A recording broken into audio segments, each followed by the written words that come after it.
Hyperice is a proud sponsor of Tighten Up the Podcast, a leading provider of innovative technology for recovery, mobility, and improved performance. Some of the best massage therapy guns you can find. They help the Titans, and they can help you too.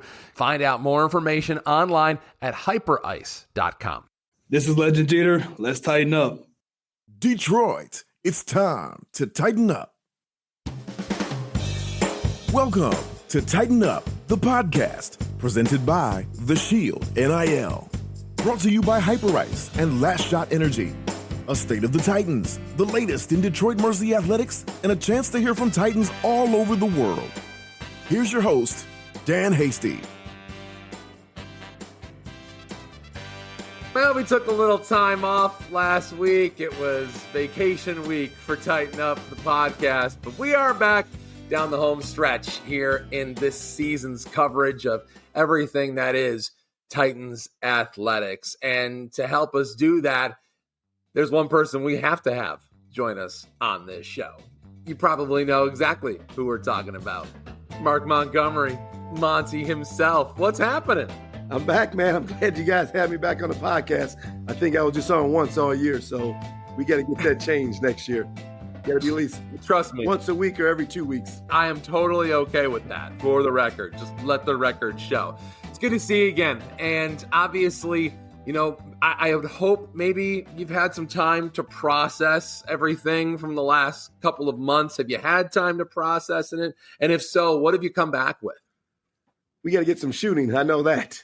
And I know I want to win more games next year. But the season goes by so fast, Dan, that, we never make excuses.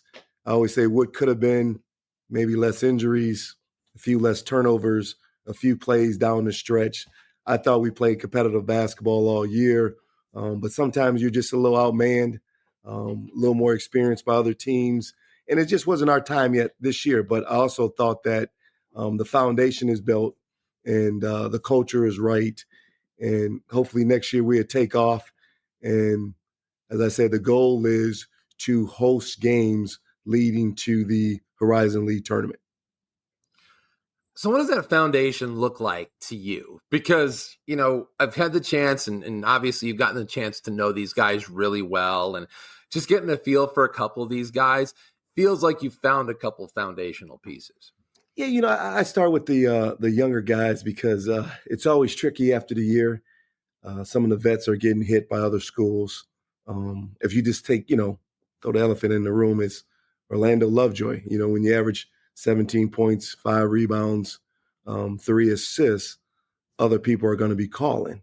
But I hope that he remembers that before he got here, he wasn't a double-figure scorer.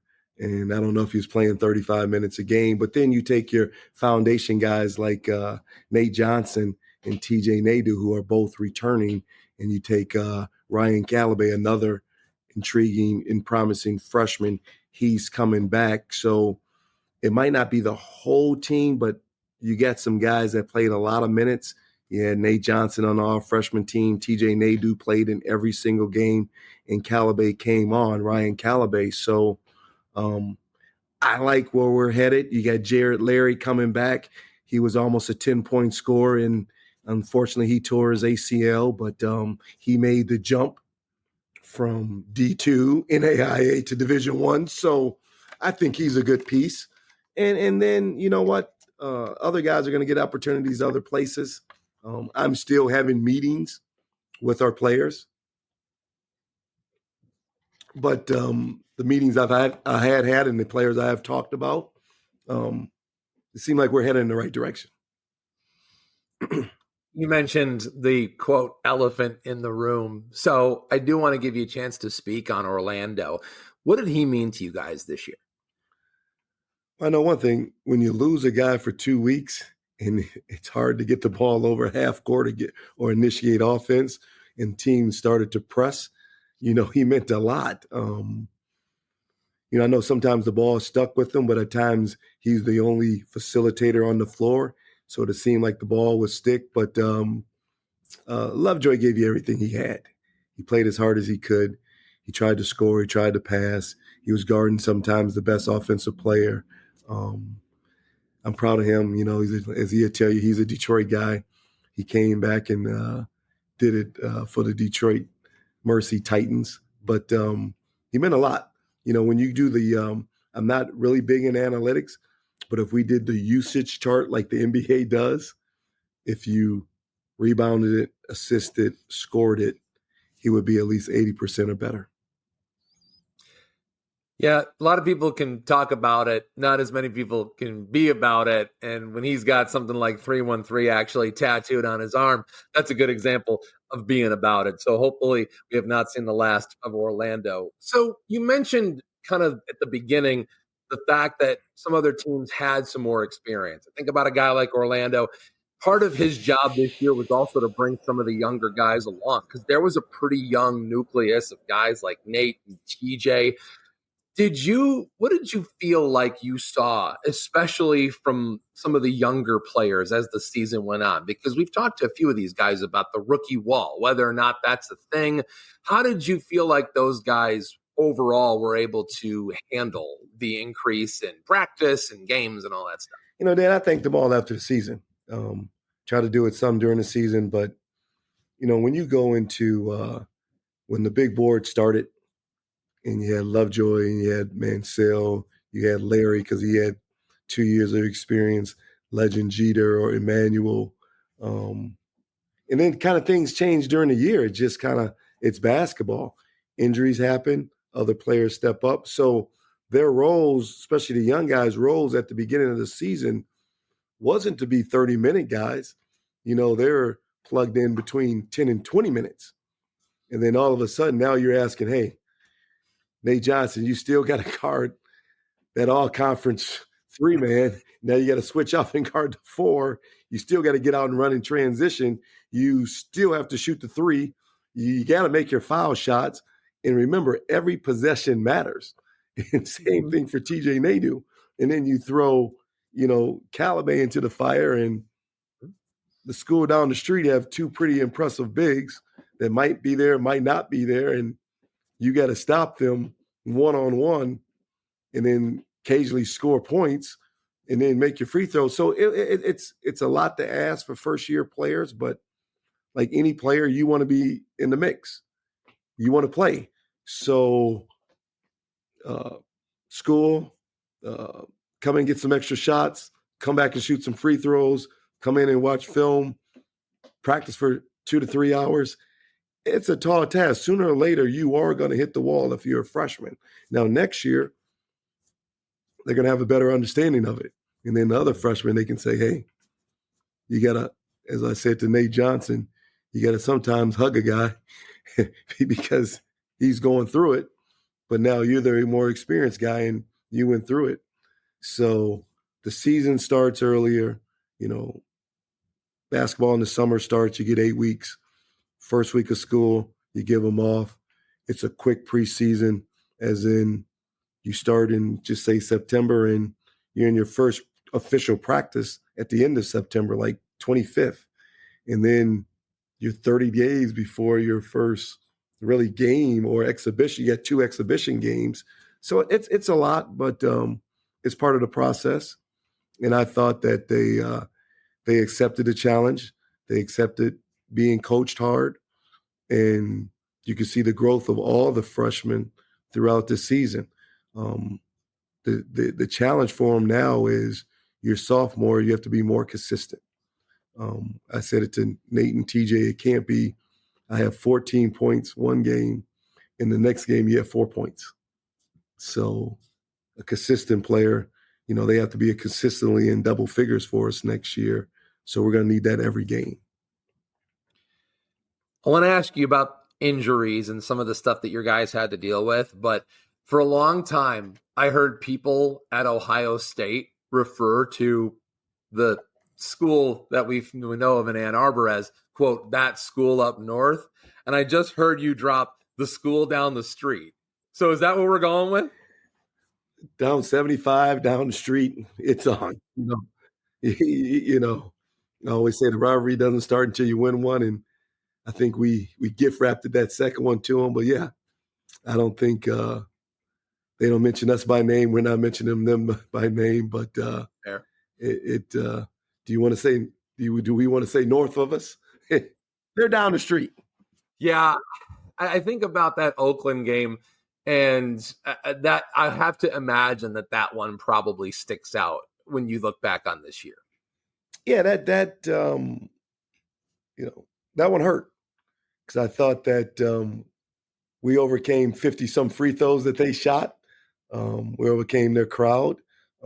We controlled definitely all the second half, and you just got to, slogan next year might be you got to finish games, find a way to finish games, and I always say good teams find a way to win games, and obviously they were a good team, and they went all the way to Indy again this year with the chance. So we have to find a way to win games, and we plan on doing that next year. It's amazing how experience really shows up in winning time. And obviously teams that are experienced like those and so many other teams. I mean, think about Robert Morris and some of the guys that they had this year. I mean, those guys were able to close a lot, except for a game in Callahan Hall, if I remember correctly. Yeah. All right. And you know what, Dan, that's the promising thing because I went over it. You go back through the schedule. I think that if we'd have jump started and won that game late on the road, we probably would have had a better finish because it's one of those things that sometimes linger. But the Robert Morris, like you said, Robert Morris and Fort Wayne, two teams that finished at the top half, we beat. A good NKU team that we end up losing to. In the tournament, they finished the season winning 7 of 8. They're a hot team. So you want to just try to get consistent basketball. You don't want to go on these long losing streaks. But the league is very competitive, and our guys the ones that are coming back, they should have a burning desire to make sure we close out games and we win games next year. Jared Larry, you mentioned the ACL. How's his recovery? And also, how's Legend Jeter? I know he was kind of banged up towards the end of the year. Yeah, we'll start with Jared Larry. We had a recruit in town yesterday, and he actually was the host, and we took him to dinner. Nice. And I said, Jared, do you remember your visit? He said, Coach, my visit was so quick because I had to go to Cleveland for another thing. And so he kind of enjoyed dinner. But I enjoyed when the recruit asked me a question, I said, hey, ask Jared, get his perspective. But he's probably at 50% right now with the knee. He's right where he should be. We're not going to rush that injury. I was just looking back. It's funny at his stats, and we're talking about becoming a better shooting team. He was 8 of 20. He was shooting 40%. We would died for a 40% shooter on the floor late in the season. And, he was averaging 9 points, and he was getting, 3.5 rebounds. But also he was another guy that could handle the ball. He played some backup one. He played the 2. He could play the 3. He had some bounce to him. So we get that back next year.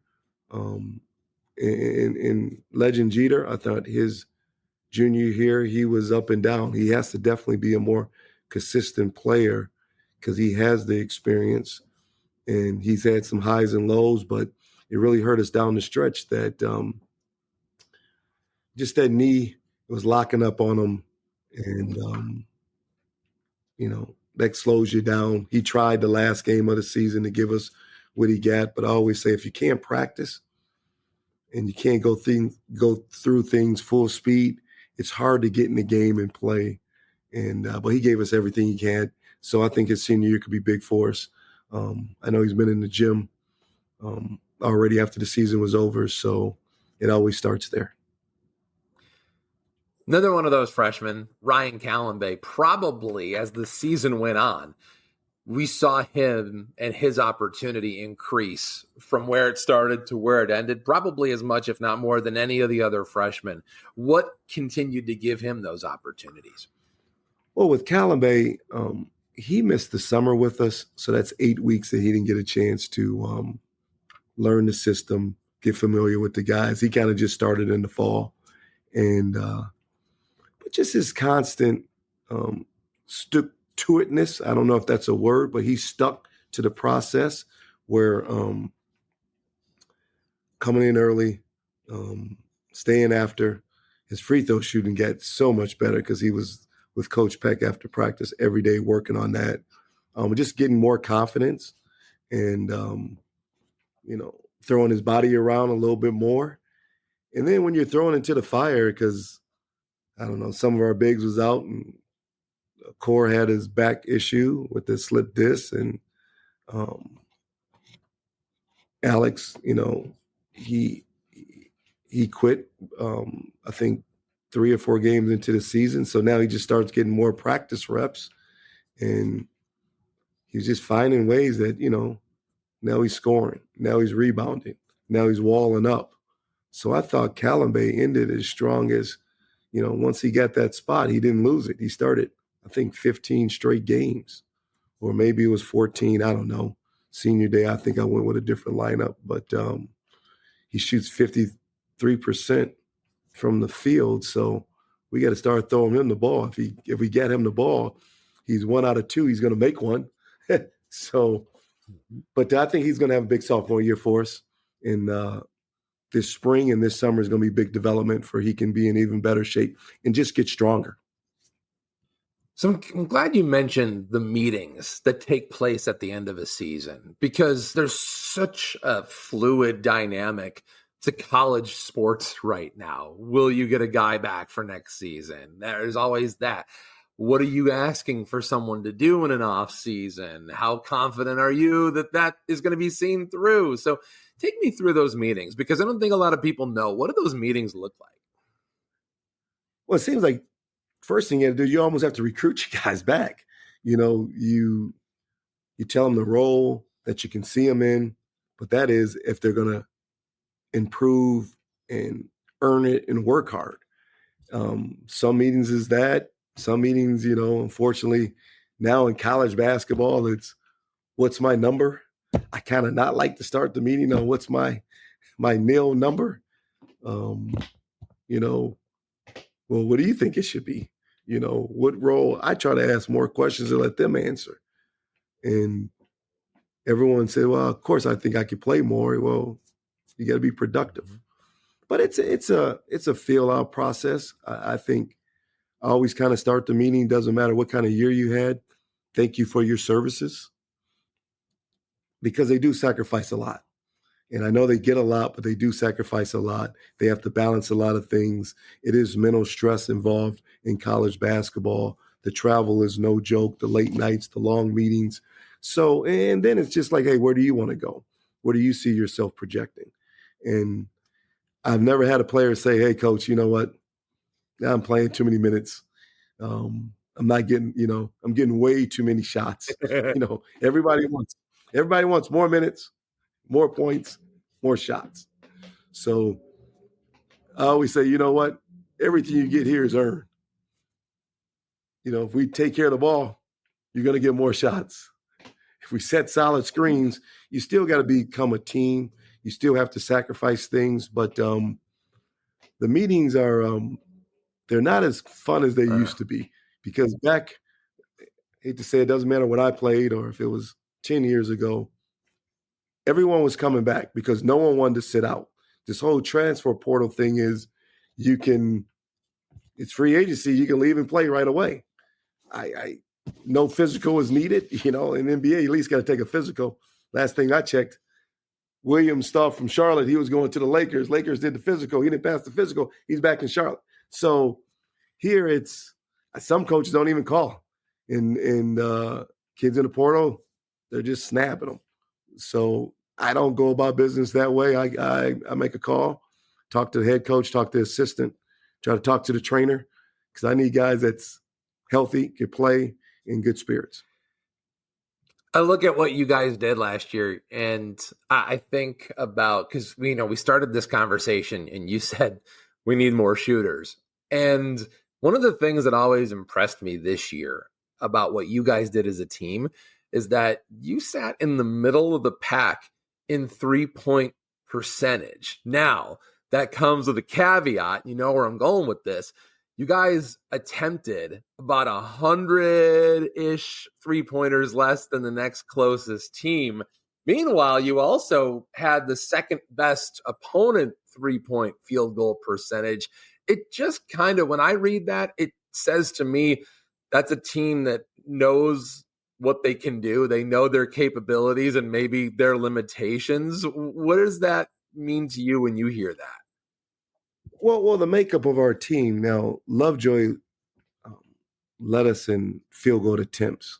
So if he shot 400, and as a team, we shot almost 1,900. So he knows his spots.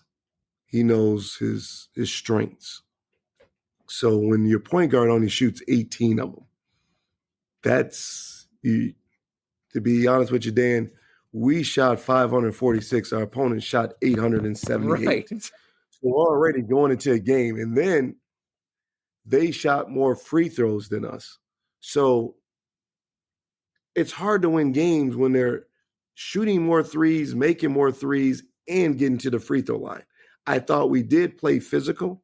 I don't know if we fouled as much as the officials call, but you got to win some categories if you're going to win games. I know we were in games, but to win games, so if we're only making 5 threes and you're making, let's just say 8, so you have 15 more points or 3 more, that's 3, 6, 9 more points than us right there. Now, if you're making more free throws, if you're getting and making 6 more free throws, so we're already down 9, another 6 free throws, you're down 15. So that's hard to overcome. I know we're shooting more 2s, but last time I checked, 3s and free throws can beat you if we keep shooting 2s.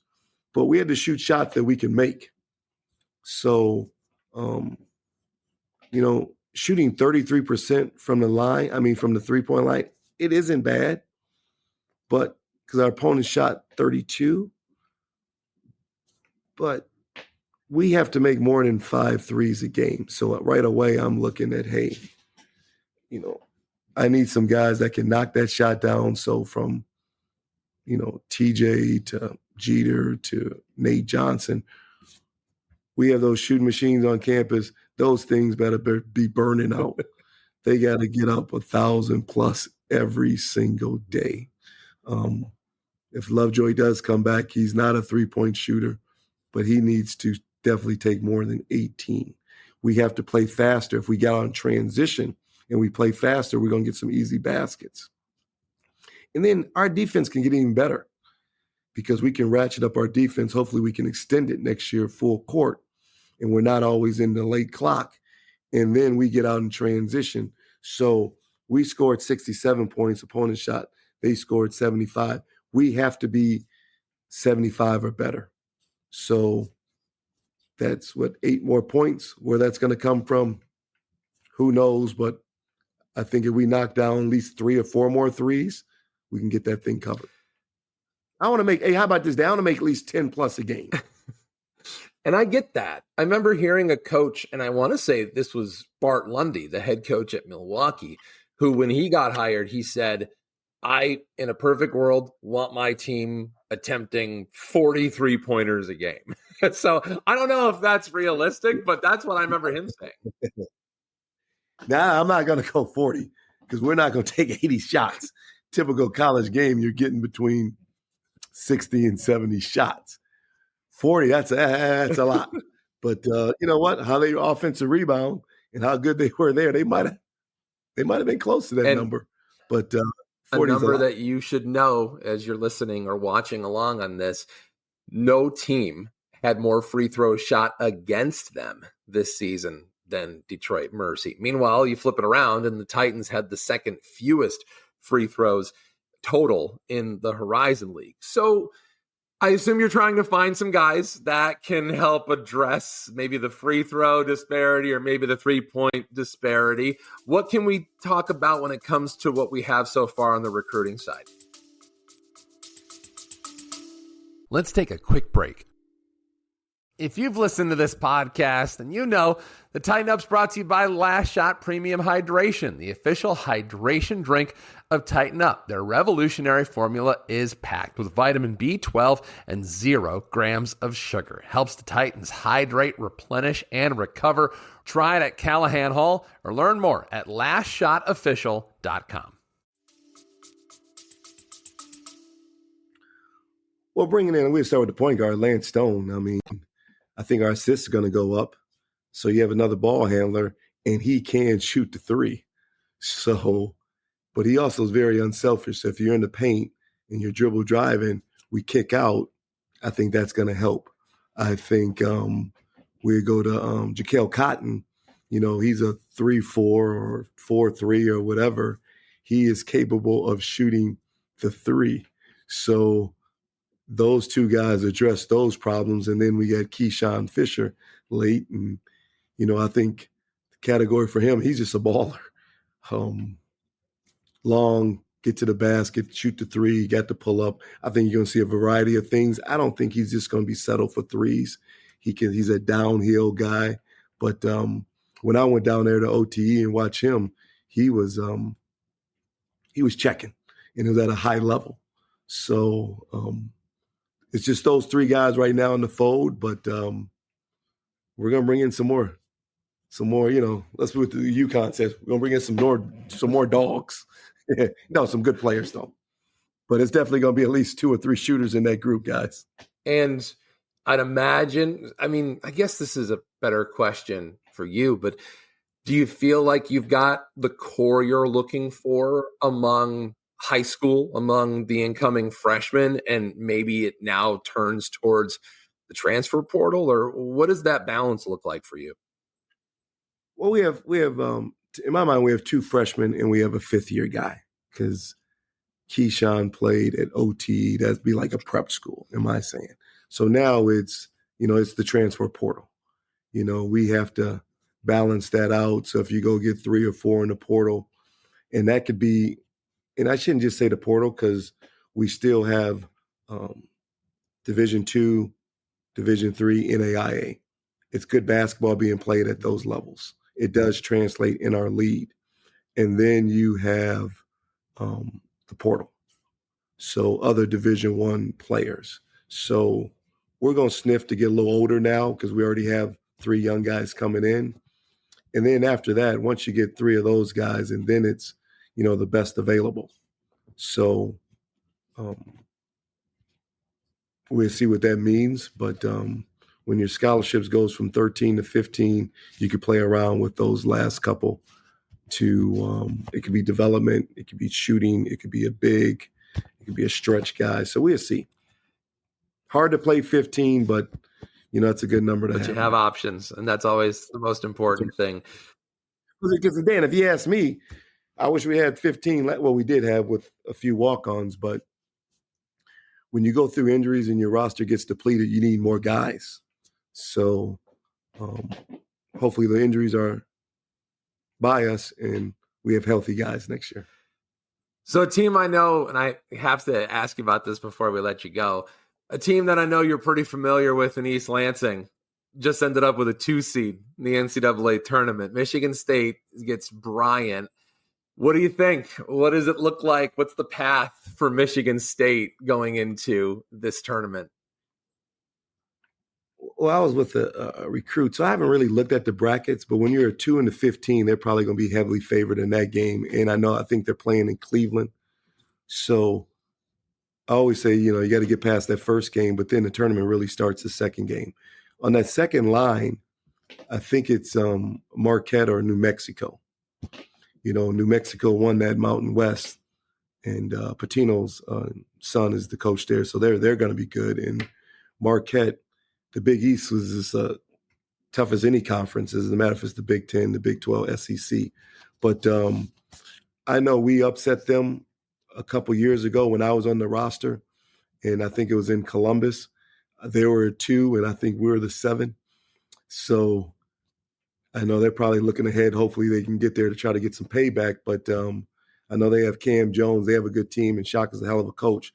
So But you got to win the first one. Anything can happen. We all know that. But looking at those brackets, there's no easy games. You're one and done. Win the first one, advance, and then see what happens. But every game's a dogfight.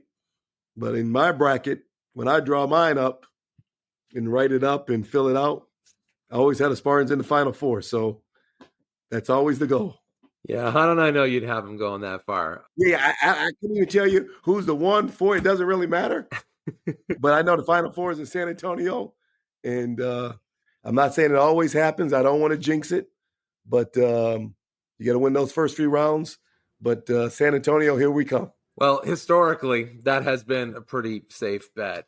Monty, appreciate you taking the time. Oh, by the way, did you bring Jared Larry on that recruiting trip for the handicap parking space?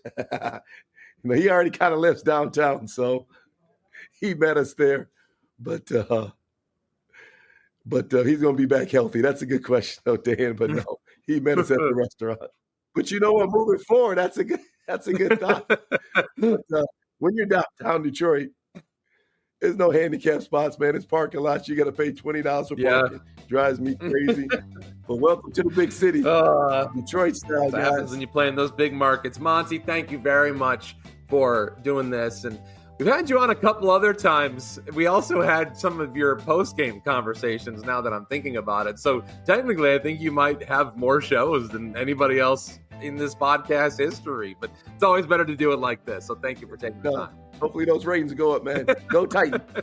Monty, great to see you. And obviously, great to have you along as well. That's going to do it for this episode of Tighten Up the Podcast. Thank you so much for following along and helping us enjoy everything that has been Tighten Up here over the course of this season. We have a few more episodes left here on Tighten Up the Podcast. Going to be exciting to see how we finish out this season. Got a couple ideas in the can and really, really looking forward to being able to share them with all of you. Don't forget, you can help support all of Mark Montgomery's student athletes or K-Doctors or Nate Kopanik. You can help support all of these different players and coaches throughout the area that is Callahan Hall and Detroit Mercy Athletics. And the way to do that is go to theshieldnil.org. You can go there, you can find out more information, and once you do that, you can find out ways to help out your Titans. You can also find us on X and on Instagram. You can find The Shield at The Shield NIL. You can find me on X at that Dan Hasty, or you can find me on Instagram at Dan Hasty. Back with another episode later in the week, and until then, I'll talk to you Titans of Industry next time.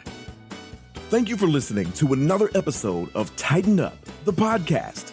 Join our community at The Shield on theshieldnil.org and follow us on X and Instagram at The Shield NIL.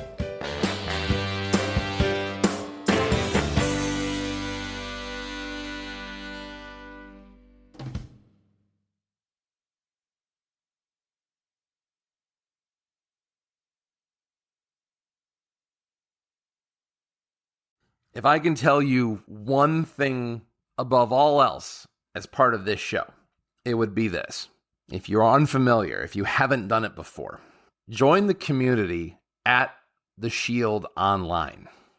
It's online at theshieldnil.org. That's theshieldnil.org.